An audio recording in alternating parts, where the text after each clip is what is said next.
सांगली जिल्ह्याच्या राजकारणात सध्या राजकीय कुरघोड्यांचा आणि हालचालींचा धुरळा उडतोय आणि केंद्रस्थानी आहेत राष्ट्रवादी काँग्रेस शरद पवार गटाचे ज्येष्ठ नेते जयंत पाटील। त्यांच्या भाजप प्रवेशाच्या चर्चा पुन्हा एकदा रंगू लागल्यात आणि या चर्चांना आणखीनच बळ दिलं ते ग्रामविकास मंत्री जयकुमार गोरे यांनी, ज्यांनी यापूर्वी संग्राम थोपटे आणि पृथ्वीराज पाटील यांचा भाजप प्रवेश यशस्वीपणे घडवून आणलाय। गणेशोत्सवाच्या पार्श्वभूमीवर गोरे यांनी जयंत पाटील व खासदार विशाल पाटील यांना आपल्या घरी जेवणासाठी बोलवत फिल्डिंग पक्की केली असली तरी जयंत पाटील यांनी आपला काठ सोडायचा नाही असा सूचक टोला लगावत डाव उधळून लावला। दरम्यान पाटील गटात ही आरोप प्रत्यारोपांची मालिका सुरू झाली। सांगलीतील राजकीय समीकरण पुन्हा एकदा उलटापालट होण्याच्या शक्यता व्यक्त केल्या जात आहेत। नेमकं काय घडलंय, हा संपूर्ण विषय काय, सविस्तर सांगते या व्हिडिओमधून। नमस्कार, मी प्रगती देसाई आणि तुम्ही पाहताय टीओडी मराठी। सांगली जिल्ह्यात गणेशोत्सवाच्या गडबडीतही राजकीय मोहरे मांडले गेले। गणपतीच्या दर्शनाच्या निमित्तानं अनेक नेते जिल्ह्याच्या कानाकोपऱ्यात फिरले आणि कार्यकर्त्यांच्या भेटी देखील घेत मतपेरणी केली आणि यातून पुढील स्थानिक स्वराज्य संस्थांच्या निवडणुकांसाठी जमिनीची तयारी सुरू झाली आहे अशा चर्चा होऊ लागल्या। मात्र या सगळ्या घडामोडींमध्ये एक मोठा राजकीय संकेत दडलेला होता आणि सुरुवात झाली ती ग्रामविकास मंत्री जयकुमार गोरे यांच्या आमंत्रणाने। जयकुमार गोरे हे नाव राजकीय शिफ्ट घडवून आणण्यात अगदी पारंगत मानलं जातं। यापूर्वी भोर विधानसभा मतदारसंघाचे माजी आमदार संग्राम थोपटे आणि सांगली शहर काँग्रेसचे जिल्हाध्यक्ष पृथ्वीराज पाटील यांचा भाजप प्रवेश यशस्वी करण्यामध्ये गोरे यांचा सिंहाचा वाटा होता। त्यावेळीही अनेक अडथळे होते, काही स्थानिक नेत्यांचा विरोध होता, पक्षातील अंतर्गत गटबाजी होती, पण गोरे यांनी योग्य वेळ साधत सर्वतोपरी मांडणी करून हे दोघेही नेते भाजपमध्ये आणलेच। आता हेच सूत्र त्यांनी पुन्हा वापरायचा प्रयत्न केलाय आणि यावेळी टार्गेट आहेत जयंत पाटील आणि खासदार विशाल पाटील। जयंत पाटील यांच्याबाबत भाजप प्रवेशाच्या चर्चा काही नवीन नाहीयेत। या चर्चांना कधी भाजपच्या गोटातून हवा दिली जाते तर कधी पाटील यांच्याच निकटवर्तीयांकडून, पण यावेळी या चर्चांना बळकटी मिळाली ती गोरे यांच्या एका खास आमंत्रणामुळे।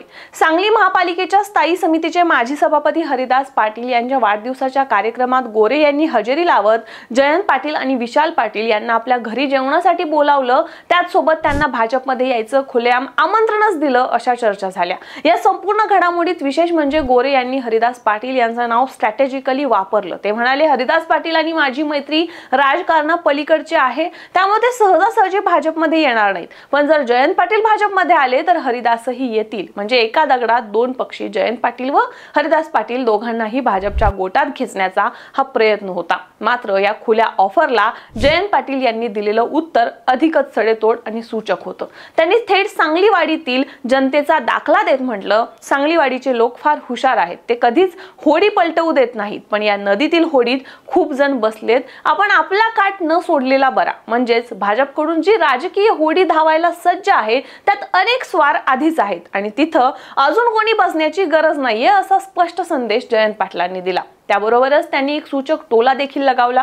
आता पृथ्वीराज पाटील देखील भाजपवासी झालेत, कदाचित त्यांना खासदार विशाल पाटील यांनीच जायला सांगितलेलं असावं। ही टिप्पणी केवळ राजकीय नव्हे तर वैयक्तिक पातळीवरही काही संकेत देऊन गेली आणि यानंतर विशाल पाटील यांनीही पलटवार करत जयंत पाटलांवरच शंका व्यक्त केली की हरिदास पाटील पाहुणे आहेत, त्यांना काँग्रेसमध्ये घेण्यासाठी प्रयत्न केले पण ते गेले जयंत पाटलांकडेच। आता मंत्री गोरे त्यांच्या कार्यक्रमाला आले, त्यामुळे ते भाजपमध्ये जाणार तर नाहीत ना।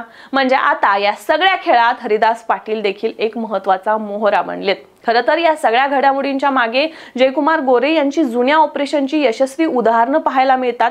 संग्राम थोपटे यांचा भाजप प्रवेश जो 2019च्या निवडणुकांपूर्वीपासूनच सुरू होता, त्यामध्ये दौंडचे भाजप आमदार राहुल कुल आणि गोरे यांनी एकत्र काम केलं होतं। त्यावेळी थोपटे यांच्यासोबत भाजप प्रवेशासाठी प्राथमिक बैठकाही पार पडल्या होत्या, पण राजकीय गणित जमत नव्हतं। त्यानंतर ही प्रयत्न सुरूच राहिले आणि शेवटी त्यांचा प्रवेश यशस्वी झालाच। सांगलीतील पृथ्वीराज पाटील यांचाही असा अनुभव होता। 2 विधानसभा पराभवानंतर भाजपकडून त्यांना ऑफर मिळाली, त्यांचा प्रवेश मात्र रखडला होता। त्यामागे जयश्री पाटील आणि सुधीर गाडगीळ यांचा विरोध होता, पण गोरे यांनी पुन्हा नवा प्लॅन तयार केला आणि शेवटी पृथ्वीराज पाटील यांचा भाजपमध्ये प्रवेश करून घेतलाच आणि त्यावेळी गोरे स्वतः उपस्थित होते। म्हणजे एकूणच काय तर सांगली जिल्ह्यात मंत्री गोरे यांची फिल्डिंग ही काही सामान्य गोष्ट नाहीये, ती योजनाबद्ध असते, वेळ साधून केलेली असते आणि अनेक वेळा यशस्वीही ठरलेली आहे। मात्र यावेळी जयंत पाटील यांनी डावच उधळून लावलाय। मात्र यामुळे चर्चा संपल्यात का, तर बिलकुल नाही। सांगली जिल्ह्यातील राजकारण पुन्हा एकदा उलथापालथीच्या टप्प्यावर उभा आहे